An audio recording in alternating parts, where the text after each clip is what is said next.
पिछले साल जब एक होम टेस्ट सीरीज हुआ था एक बड़े टीम के साथ, हम व्हाइट वॉश होके गिनीज बुक के रिकॉर्ड पे अपना झंडा गड़े थे कि 3-0 से घर पे व्हाइट वॉश हो गए थे। हमने न्यूजीलैंड को बहुत हल्के में ले लिया था कि अभी अभी श्रीलंका जाके पिट के आए हैं, अब हम इनको आराम से पिट देंगे। लेकिन श्रीलंका में जाके ये लोग तैयार होके आए थे इंडिया की कंडीशन के लिए, ठीक है।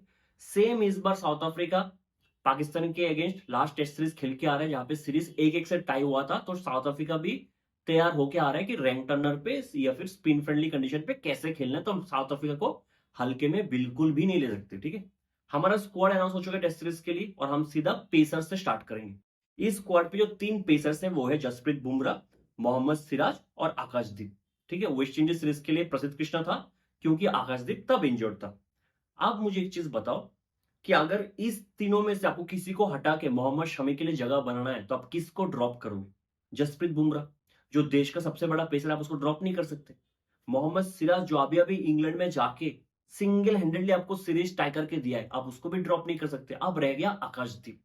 आकाशदीप पिछले 1 साल में 10 टेस्ट मैच खेला है जिसमें उसने 28 विकेट लिए है। 36 का एवरेज है, 55 का स्ट्राइक रेट, मतलब हर 9 ओवर पे 1 विकेट लेता है टेस्ट में वो, ठीक है। 36 रन देके, हाँ थोड़ा एवरेज बेटर हो सकता है टेस्ट के लिए, लेकिन आउटस्टैंडिंग बॉलिंग उसने भी किया है। बीजीटी में हालांकि उसको विकेट नहीं मिला, लाइन ऑन लेंथ बेहतरीन था। इंग्लैंड सीरीज पे बर्मिंगम में वो आपको मैच जीता के दिया है। जो रूट का बॉल शायद one of the best delivery था उस पूरे सीरीज का, ठीक है। न्यू बॉल के साथ बेहतरीन बॉलर है, लेफ्ट हैंड बैट्समैन के लिए बेहतरीन बॉलर है। थोड़ा पुराने बॉल के साथ जब बॉल ओल्ड हो जाए तब थोड़ा इतना इफेक्टिव नहीं रहता है, लेकिन अभी तक आकाशदीप ने कुछ खराब नहीं किया।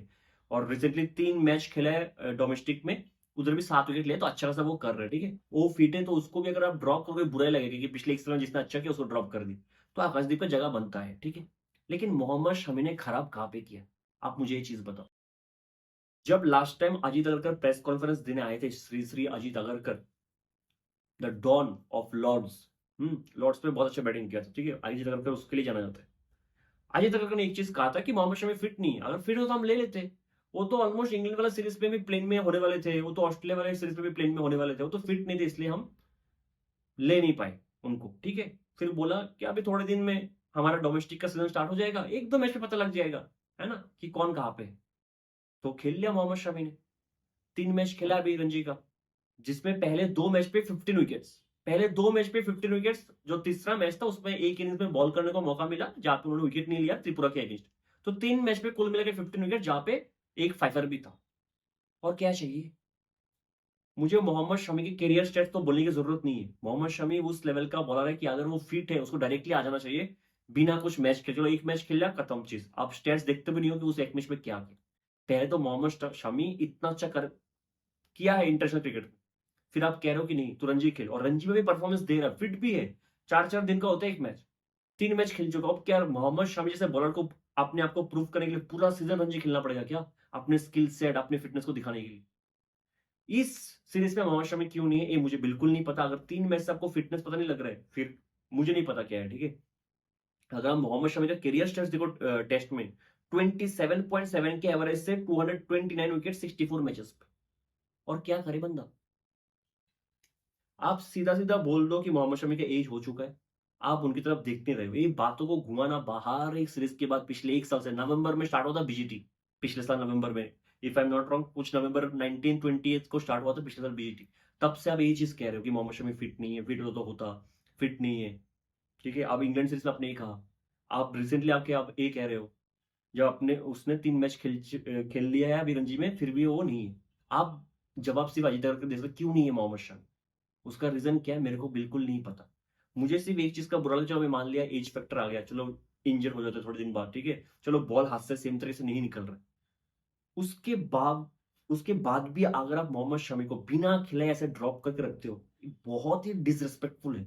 जो स्टैंडर्ड मोहम्मद शमी ने सेट किया, एटलीस्ट उनको 1-2 मैच खेलने का मौका मिलना चाहिए। मैं कहता हूँ 1-2 मैच खिलाओ, और उसके बाद अगर वो खराब करते तो निकाल दो, उसमें कुछ प्रॉब्लम नहीं है। ये सीरीज़ आप खिला लेते, 2 मैच 4 इनिंग्स।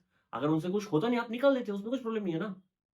एटलीस्ट देखने तो दो हमें, जो आप कह रहे हो अगरकर जी वो सही है कि या फिर मोहम्मद शमी सही है। हमें तो ये लगा कि मोहम्मद शमी सही है। आप भी जानबूझ के इग्नोर कर रहे हो। जानबूझ के कुछ पंगा है आप लोगों का, ठीक है।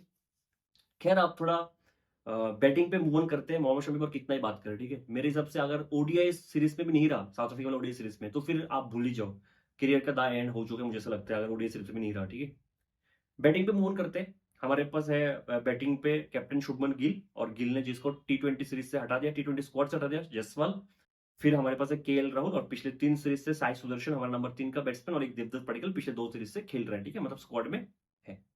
Sai Sudharsan once again immensely talented, उसमें तो कुछ शक है ही, इमेंसली टैलेंटेड, टेक्निकली बहुत साउंड है, लेकिन अभी तक कितना टेस्ट खेला है, 9 इनिंग्स खेले टेस्ट में, 273 रन, 30 का एवरेज, जिसमें 250 मारे, 30 का एवरेज 9 इनिंग्स पे, ठीक है। जो साई सुदर्शन की कैलिबर को बिल्कुल भी जज नहीं करता, जस्टिफाई नहीं करता, वो किस लेवल का प्लेयर है, बहुत ही बड़ा लेवल का प्लेयर है, ठीक है। और मैं मानता हूँ आप अभी अगर साउथ अफ्रीका ये वाला भी मैच देखो, फर्स्ट टेस्ट, उसमें भी उसने कुछ नहीं किया, शायद 32 बनाया, फिर 12 बनाया, और कल भी वो 17 रन के स्कोर पे शायद आउट हो गया। तो ये जो साउथ अफ्रीका ये के साथ अभी टेस्ट चल रहा है इंडिया का, उसमें भी उसने कुछ नहीं किया, ठीक है। लेकिन आप उसको बैक करोगे, यंग है, आप सबको पता है टेक्निकली बहुत साउंड है, सबको पता है कि बहुत बड़ा प्लेयर बन सकता है, तो आप बैक कर रहे हो, उसमें मुझे कुछ प्रॉब्लम नहीं, ठीक है, बैक करो। दूसरा एक देवदत्त पडिक्कल है, जिसने अभी तक इंडिया के लिए 2 टेस्ट खेले हैं, 90 का एवरेज है, 30 का, सॉरी 90 रन बनाए, 30 का एवरेज है, फर्स्ट क्लास एवरेज इसका 41 है देवदत्त पडिक्कल का, ठीक है। मैं इसलिए मेंशन कर रहा हूँ स्टेट्स, मैं आपको बोलता हूँ क्यों। साई सुदर्शन के भी फर्स्ट क्लास एवरेज 41 है, देवदत्त पडिक्कल भी 41 है, ठीक है। और देवदत्त पडिक्कल भी अभी तक ना पहले वाले मैच पे साउथ अफ्रीका की अगेंस्ट कुछ किया, ना इस मैच पे फर्स्ट इनिंग्स पे कुछ किया, ठीक है। तो बात यह है कि सरफराज खान ने गलत क्या किया, सरफराज खान स्क्वाड पे क्यों नहीं। सरफराज खान अभी तक इंडिया के लिए 6 मैच खेले टेस्ट में, 6 मैच पे 371 रन, 37 का एवरेज, 1 सेंचुरी, 3 हाफ सेंचुरी, 37 का एवरेज है, ठीक है, सरफराज खान का। जबकि देवदत्त पडिक्कल का 30 का एवरेज है अभी तक, चलो उसने 2 ही टेस्ट खेला, लेकिन 9 इनिंग्स साई सुदर्शन ने खेला, उसका भी 30 का एवरेज है। डोमेस्टिक में सरफराज खान का एवरेज है 64 का, जबकि डोमेस्टिक में फर्स्ट क्लास में साई सुदर्शन का एवरेज है 41 का, देवदत्त पडिक्कल का है 41 का, 64 का। तो आप क्या देख के आप ये आपको समझ में आता है कि नहीं सरफराज खान फिट नहीं बैठ रहा। आप तो ये भी नहीं कह सकते कि नहीं बाहर मैच हो रहा है, इंग्लैंड में मैच हो रहा है, ऑस्ट्रेलिया में मैच हो रहा है, इसको पेसर खिला पेसर्स के अगेंस्ट बैटिंग करना नहीं आता। अब तो इंडिया में मैच हो रहा है स्पिन फ्रेंडली कंडीशन में, स्पिनर्स को तो एटलीस्ट अच्छा खेलते हैं ना, अगर नहीं खेलते डोमेस्टिक में इतना ज्यादा रन वो कैसे बनाए, उसका स्टेट 64 क्यों है। सेमी कंडीशन में साई सुदर्शन खेल रहे हैं, सेमी कंडीशन में देवदत्त पडिक्कल खेल रहे हैं, जबकि उनका स्टेट्स 41 है। अगर इस लॉजिक से हम जाए कि 6 मैच के बाद सरफराज खान ड्रॉप हो गया 37 के एवरेज से, तो इस हिसाब से और 1-2 मैच पे अगर साई का रन नहीं आया, साई भी ड्रॉप हो जाना चाहिए। तो वेट कर ले थोड़ा 1-2 मैच, अगर साई का परफॉर्मेंस नहीं आया फिर उसको भी ड्रॉप कर दो, क्योंकि 9 इनिंग्स उसका भी हो चुका है। 6 मैच के बेसिस पे सरफराज खान ड्रॉप हो गए। एक तो अभी क्या करेंगे, इनका क्या प्लान है, और 2-3 साल नहीं लेंगे सरफराज खान को, उसके बाद उसका जब उम्र 30 प्लस हो जाएगा, कहेगा ये तो यही हो चुका है, अब मैं हम उसकी तरफ देखते रहे, उसका एज हो गया। एक तो जब वो यंग था, आपने 2-3 साल उसको यही नहीं ये बोल के नहीं लिया कि वो फिट नहीं, रन तब भी बनाना था।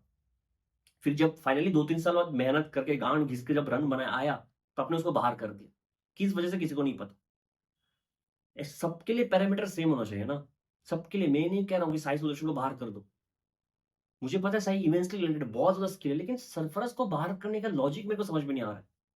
और इसी जिस लॉजिक से सरफराज खान बाहर हुआ कि 6 मैच में बाद भी 37 का एवरेज है, उस लॉजिक से साई सुदर्शन का भी 1-2 मैच में काम खत्म हो जाना चाहिए, अगर रन नहीं आ रहा है तो। बहुत ही अनफेयर है, बहुत ही अनफेयर है। अगर फर्स्ट क्लास रणजी ही पैरामीटर है टेस्ट मैच खेलने का, फिर तो सरफराज का बाहर होना बनता ही नहीं है, बिल्कुल भी नहीं बनता। आप तो वजन कम कम करके भी बैठे हैं वो, ठीक है। तो ये 2 प्लेयर का नाम ना होना मेरे लिए तो बहुत शॉकिंग था। एक मोहम्मद शमी, सरफराज खान। मैं अभिमन्यु ईश्वर के बारे में बात भी नहीं कर रहा, हो गया, चलो हो गया, जो हो गया हो गया, खराब हुआ उसका पूरा साल, खराब होगा, अब तो हो भी गया उसका, ठीक है, करियर के एंड पे आ जा रहा है वो, उसको अपने कभी डेब्यू नहीं करवाया, नहीं करवाया, सही बात है। करुण ने, मैंने पहले भी कह दिया था ये इंग्लैंड सीरीज की बात, कि ठीक है करुण ने का भी just to some extent justified है कि ना होना, ठीक है। जहां पे जडेजा के नंबर 5 पे 6 पे 500 रन बना रहे हैं, आप बना नहीं पा रहे हो ऐसे पिचेस पे, जहाँ पे गिल 700 रन बना रहे हैं, ठीक है। तो ठीक है, नहीं बनता, नहीं बनता, आप चाहे जितना भी डोमेस्टिक कर लो, आपका नहीं बनता, आपका एज भी हो चुका है, खत्म है, मैं इनके बारे में बात भी नहीं कर रहा हूँ। लेकिन सरफराज खान के बारे में तो बात करना पड़ेगा ना। एक दो सब आप यही कहोगे कि सरफराज खान का उम्र हो गया, अभी अभी वो खेलने के लायक नहीं है, ठीक है, हम यंगस्टर की तरफ देख रहे हैं, अब यही कहोगे, सबके सब यही करते हो। ये बहुत ही, फिर तो वही लॉजिक आता है कि बीजीटी के दौरान सरफराज ने ड्रेसिंग रूम का बात लीक कर दिया था, तो अब इसका ग्रज इधर निकाल रहे हो। अगर वो सच नहीं है तो फिर टीम में होना चाहिए, अगर टीम में नहीं है तो फिर वो सच होगा, जो भी है जैसा भी है, गलती आप लोगों का है, सिलेक्टर्स की है, ठीक है। खैर इस टीम में विकेट कीपर थे ऋषभ पंत और ध्रुव जुरैल जो लगातार फर्स्ट क्लास पे रन बना रहे हैं, साउथ अफ्रीका के अगेंस्ट भी पहले मैच पे रन बनाया, इस इनिंग्स पे रन बनाया, लगातार रन बनाते जा रहे हैं, ठीक है। ऋषभ पंत भी वापस आ गया और वो भी रन बना रहे हैं, तो एक इट्स अ गुड साइन कि फिट हो गया ऋषभ पंत। जो जगदीशन था पिछले सीरीज में, ऋषभ पंत को रिप्लेस कर रहा था, वो बाहर हो गया और वो शायद वो थोड़ा इंजर्ड भी है, उसका बाहर होना ऐसा भी बनता था, ठीक है। ऑलराउंडर्स हमारे पास 4 है। सर रविंद्र जडेजा, वॉशिंगटन सुंदर, नीतीश कुमार रेड्डी और अक्षर पटेल, जो शायद प्लेइंग 11 का पार्ट होगा भी नहीं। पिछले 1 साल से एक भी टेस्ट मैच वो खेला नहीं है, तो उसको मैं देख नहीं रहा हूँ प्लेइंग 11 में। एक स्पिनर उनके साथ और एक है, एक स्पिनर कुलदीप यादव, जिनको T20 सीरीज से इंडिया में वापस भेजा गया कि जा, तू जाके टेस्ट का प्रिपरेशन कर। तो इसका मतलब तो ये है, अगर आपने ऑस्ट्रेलिया से 20 सीरीज में उसको भेज दिया, तो प्लेइंग 11 में कुलदीप का होना बिल्कुल बनता है, ठीक है। एनीवे स्क्वाड तो बढ़िया है मेरे हिसाब से, ठीक है। जसप्रीत और केएल राहुल पिछले 3 सीरीज से एज एन ओपनिंग पार्टनर्स बेहतरीन कर रहे हैं। शुभमन गिल का टेस्ट में फॉर्म बेहतरीन है, ठीक है। जडेजा बैट से बहुत अच्छा कर रहे हैं, ऋषभ पंत अच्छा कर रहा है, ध्रुव जुरैल अच्छा कर रहे हैं, और बॉलर्स तो हमारे हमेशा से अच्छा रहा है मेरे हिसाब से। तो इस सीरीज में स्क्वाड तो हमेशा अच्छा है, ठीक है। एक जो देखने लायक चीज होगा कि साई सुदर्शन सीरीज में क्या करता है, ठीक है।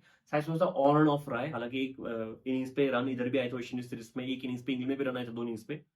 थोड़ा-सा इनकंसिस्टेंट रहा है साई। अभी तक जिस लेवल का बैट्समैन है, उस लेवल का परफॉर्मेंस आया नहीं है, तो साई का देखना पड़ेगा ये सीरीज कैसे जाता है। दूसरा, क्योंकि ऑस्ट्रेलिया का पूरा टूर शुभमन गिल के लिए बहुत खराब गया, एज़ अ बैट्समैन ओडीआई में खराब गया, अभी 4 टी20 में खराब गया। तो ये देखना पड़ेगा क्या इसका इम्पैक्ट उसके टेस्ट बैटिंग में आता है, ठीक है? अगर उसका इम्पैक्ट, वो जो प्रेशर वो शुभमन गिल के दिमाग में बना होगा, वो प्रेशर लेके वो टेस्ट में आएगा, तो उसका इम्पैक्ट ज़रूर देखने को मिलेगा। तो ये थोड़ा देखना पड़ेगा कि अब क्योंकि वो 3 फॉर्मेट बैट्समैन बनाने की कोशिश कर रहे हैं, तो इतना आसान नहीं होता है, ठीक है? हर एक फॉर्मेट से शिफ्ट होना, हर एक फॉर्मेट पे परफॉर्मेंस करना, ठीक है? तो देखना पड़ेगा कि शुभमन गिल की बैटिंग पे क्या इम्पैक्ट पड़ती है इस ऑस्ट्रेलिया टूर का, ठीक है? तीसरा एक मैं देखना चाहूँगा, अगर नीतीश कुमार रेड्डी दोनों मैच खेलता है, तो उसको आप किस तरीके से यूज़ करते हो? क्योंकि वेस्ट इंडीज़ टूर पे आपने जिस तरह से उसको वेस्ट इंडीज़ टूर पे नहीं, वेस्ट इंडीज़ सीरीज़ पे आपने जिस तरह से उसको यूज़ किया, कुछ मुझे ज़्यादा खास पसंद नहीं आया, ठीक? और एक स्क्वाड रिलीज़ हुआ है, India A versus South Africa A, जो 3 ओडीआई मैच के लिए स्क्वाड रिलीज़ हुआ है। मैं इन डिटेल उस स्क्वाड के बारे में बात नहीं करूँगा। मेरा वो ये हाइलाइट है कि विराट कोहली और रोहित शर्मा उस जो 3 मैच के सीरीज़ है साउथ अफ्रीका ए के अगेंस्ट, वो खेल नहीं रहे हैं और मेरे समझ से बाहर है। बड़े लोग हैं, कुछ बोल भी नहीं सकते, क्यों नहीं खेल रहे? ज़्यादा सवाल कर नहीं सकते, है ना? जब उनका मन होता है खेलता है। मेरा सिंपल सा लॉजिक था, चलो मैं मान लेता हूँ आपका ऑस्ट्रेलिया सीरीज़ अच्छा गया था, रोहित शर्मा का बहुत अच्छा गया था, विराट कोहली का लास्ट में बहुत अच्छा गया था, ठीक है? फिर भी आपको 2 मैच लगा है सेट होने में, ठीक है? रोहित शर्मा को भी पहला मैच खराब गया था, दूसरे मैच में भी थोड़ा बहुत स्ट्रगल किया, तब जाके वो कंटिन्यूटिव फ्लो आया था। आप एक ही फॉर्मेट खेलते हो। तो अगर आपको एक ऐसा मौका मिल रहा है आपको, जहाँ पे आपको मैच प्रैक्टिस मिल रहा है, आप खेल सकते हो ये 3 मैच साउथ अफ्रीका एक ही अगेंस्ट, तो खेलने में क्या दिक्कत है? हम आपके लिए कह रहे हैं, हमारे लिए नहीं। हम क्या करेंगे? आप खेलोगे, आपके लिए बेटर है। जब आपको पता है आपके सिलेक्टर्स, आपके कोच आप पे सवाल कर रहे हैं बार-बार। आपको पता है कि 1 सीरीज़, 2 सीरीज़ खराब जाएगा तो फिर कभी भी कोई भी बाहर हो सकता है। तो अगर आपको मौका मौका मिल रहा है, आपको पता है कि पिछले कुछ सालों में आपने स्ट्रगल किया थोड़ा बहुत, है ना? तो अगर आपको मौका मिल रहा है मैच प्रैक्टिस लेने का, आप क्यों नहीं करोगे? आप क्यों नहीं खेलोगे? ये मेरे समझ से बाहर था, ठीक है? बाकी ये जो स्क्वाड है उसमें ज़्यादा लॉजिक तो मेरे हिसाब से है नहीं। इंडिया की स्क्वाड को पता है, कभी ये कैप्टन, कभी वो कैप्टन, कभी ये कैप्टन, कभी वो वाइस कैप्टन, ठीक है? इस स्क्वाड में कैप्टन है तिलक वर्मा, वाइस कैप्टन ऋतुराज गायकवाड़। इधर तक सही है, रजत पाटीदार का दूर-दूर तक नाम नहीं है। 3 नाम जो मुझे बहुत पसंद है इस स्क्वाड में, एक अ, अभिषेक शर्मा है, दूसरा प्रभसिमरन सिंह जिसका आईपीएल बहुत अच्छा गया था, जिसका शायद मुश्ताक अली ट्रॉफी पिछले साल बेहतरीन गया था, उसको मौका मिला as a backup wicketkeeper along with Ishan Kishan. अब पता नहीं बैकअप विकेटकीपर कौन है? ईशान किशन बैकअप हो सकता है, ये भी हो सकता है ईशान किशन, जिस तरीके से ईशान किशन को ट्रीट किया इंडिया ने, वो बैकअप भी बन सकता है इंडिया के स्क्वाड में भी, ठीक है? बहुत गंदे तरह से ट्रीट किया ईशान को। एनीवे एक जो प्लेयर है विप्रज निगम, ठीक है? उसको भी लिया गया है, लेग स्पिनर है, फिनिशर है, तो ये 3 नाम मुझे बहुत पसंद है, विप्रज, प्रभसिमरन सिंह और अभिषेक शर्मा। बाकी जो जनरली खेलते हैं खलील, हर्षित राणा, अर्शदीप सिंह, ये सब है। निशांत सिंधु, ये सब पहले से होता, हमेशा से होता है। रजत पाटीदार का नाम नहीं है स्क्वाड में। पता नहीं क्यों कहा, क्या हो गया? लेकिन ठीक है, ठीक है। इसका ज़्यादा लॉजिक है भी नहीं। और श्रेयस अय्यर तो हमारा इंजर्ड ही रहेगा थोड़े दिन टाइम के लिए, वो ठीक हो जाए वही बड़ी बात है हमारे लिए। लेकिन विराट कोहली और रोहित शर्मा मेरे हिसाब से बहुत ही डिसअपॉइंटिंग है, उनको खेल लेना चाहिए था, उनके लिए बेटर होता। मिलते हैं अगली वीडियो में, अब तक के लिए जय हिंद।